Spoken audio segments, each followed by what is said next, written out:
Hi, I'm Laura Borland, host of Gladverse TV. I am so excited to be sharing a second season of this show. Last season was about bouncing back. This season is about giving back. And I have 13 of the most extraordinary women telling compelling stories of why they give.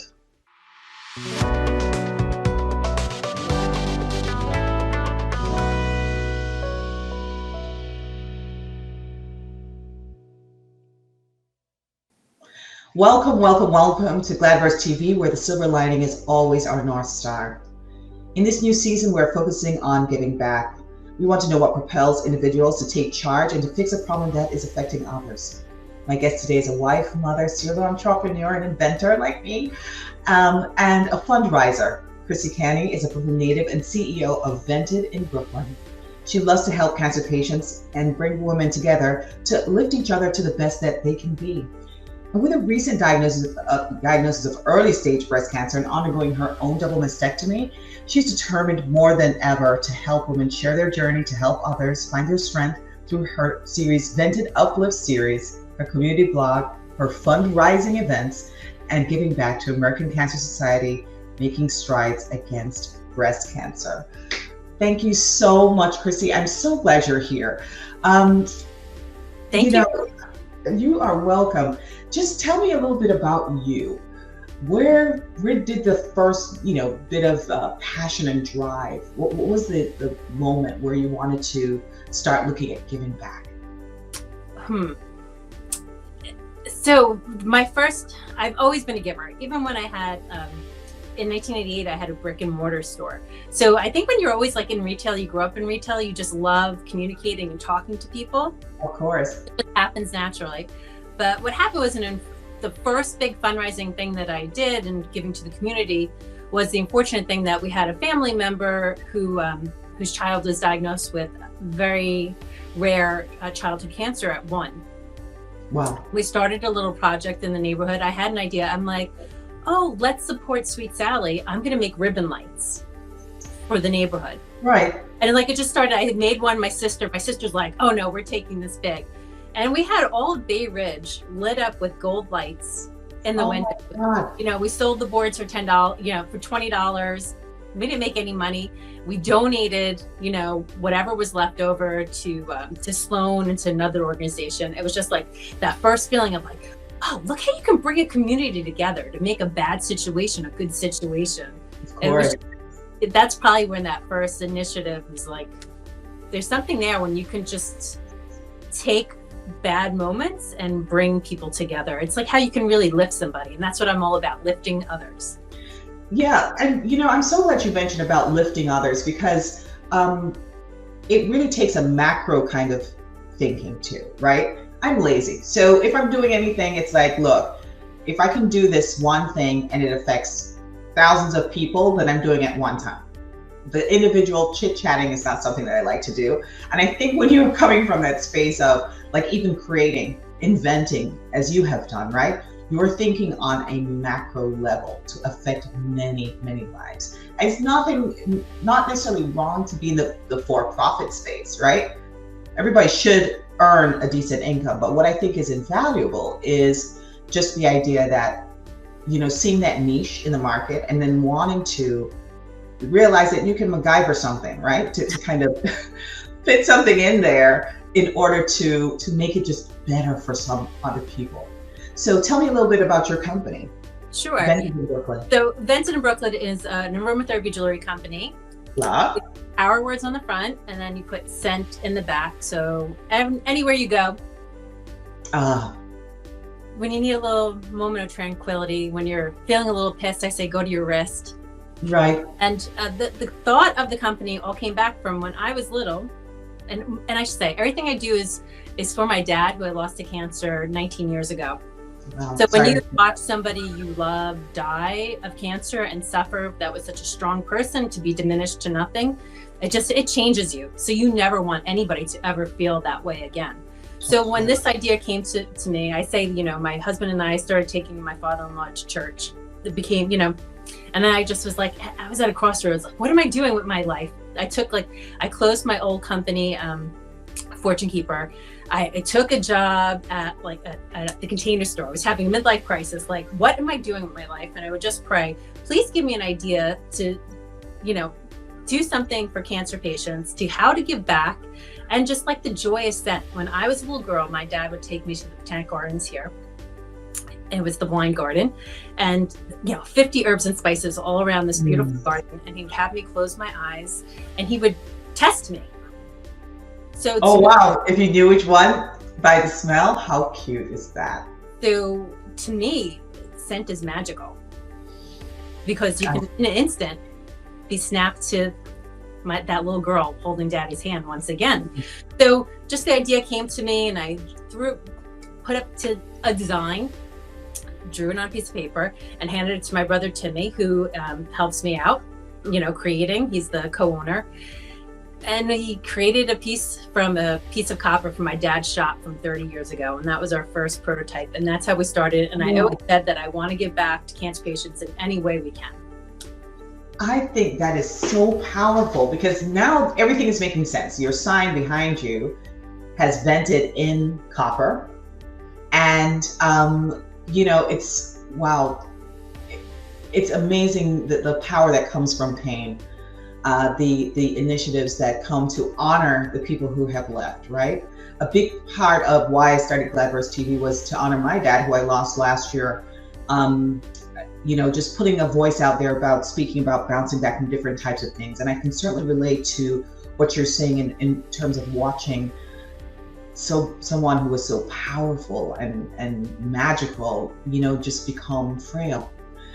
And watching them kind of waste away in front of you. But at the same time, I think as he was becoming smaller physically, his wisdom was just so much more impactful, and that in itself is just, I honor everything that you're saying right now, because it's so relatable. It's so relatable.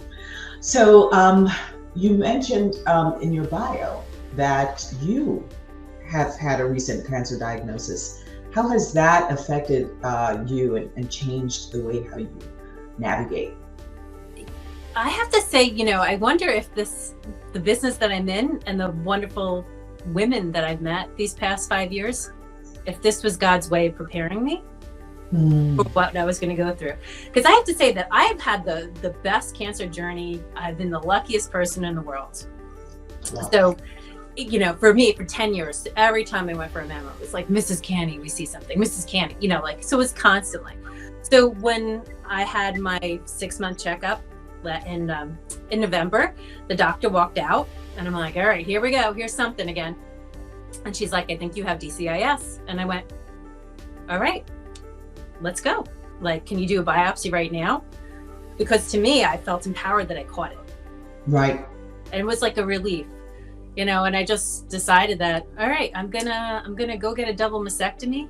They gave me the option. You can have a lumpectomy, you can have radiation for 5 weeks, and you can go on tamoxifen for 6 years, and you'll still have a 30% chance of recurrence. And I'm like, no, that option's not for me. And by knowing so many women and hearing the choices that they made, I was able to educate myself and say, this is the right choice for me. So I went, I'm gonna have a nipple and skin save double mastectomy. What does my chances go to? Like 2%.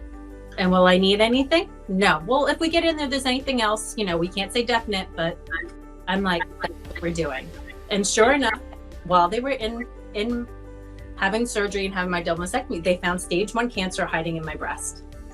Wow. So imagine that I woke up after lumpectomy and they said, oh, we found cancer, and here I am with another breast. I would have been like scared for the rest of my life. Of course. It was, so I healed so quickly. If you go in with the right head, like, listen, was I scared? Of course, but I knew that I was going to be fine. And I rallied, like I do what I do. I rallied people behind me. And the day that I went in for my double mastectomy, I bought over 400 bracelets to the nurses and staff and for the patients, because I asked my friends to sponsor a bracelet. And that distracted me. Because I'm a person who believes that, the way that you get through something is that you lift somebody else up. And that's how you rise, right? Because you're going to take all your friends with you.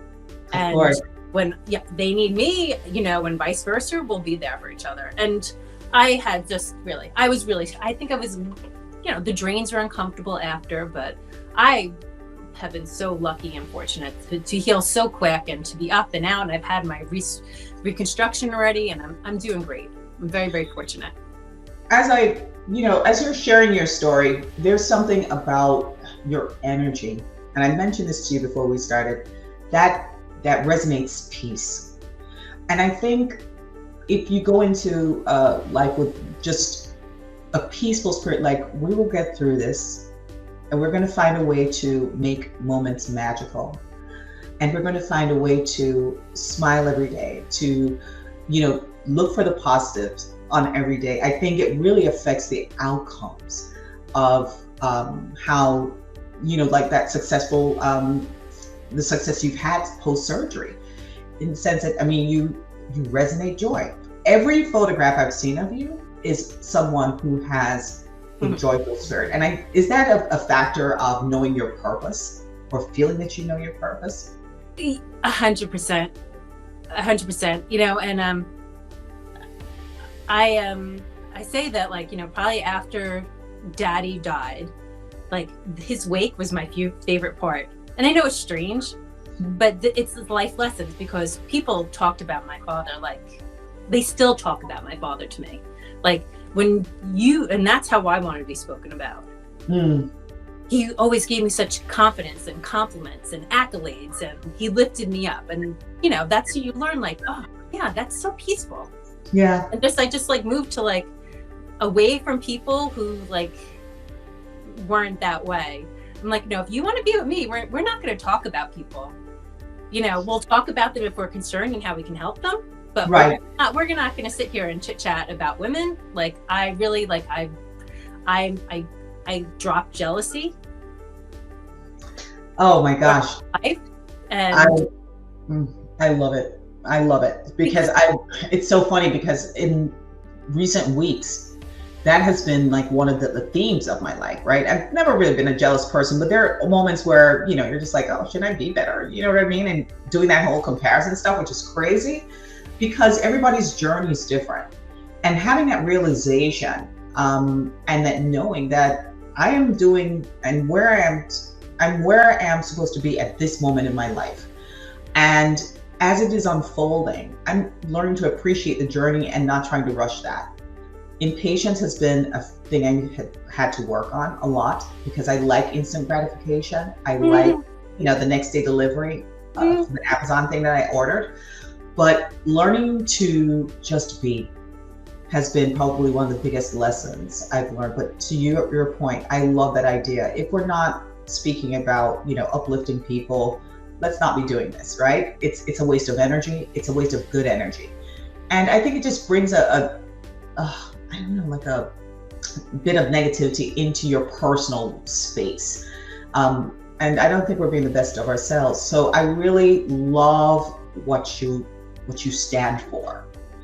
And to your point, there were a lot of people who got cut last year, or since this COVID thing, that were part of that dead weight kind of energy, right?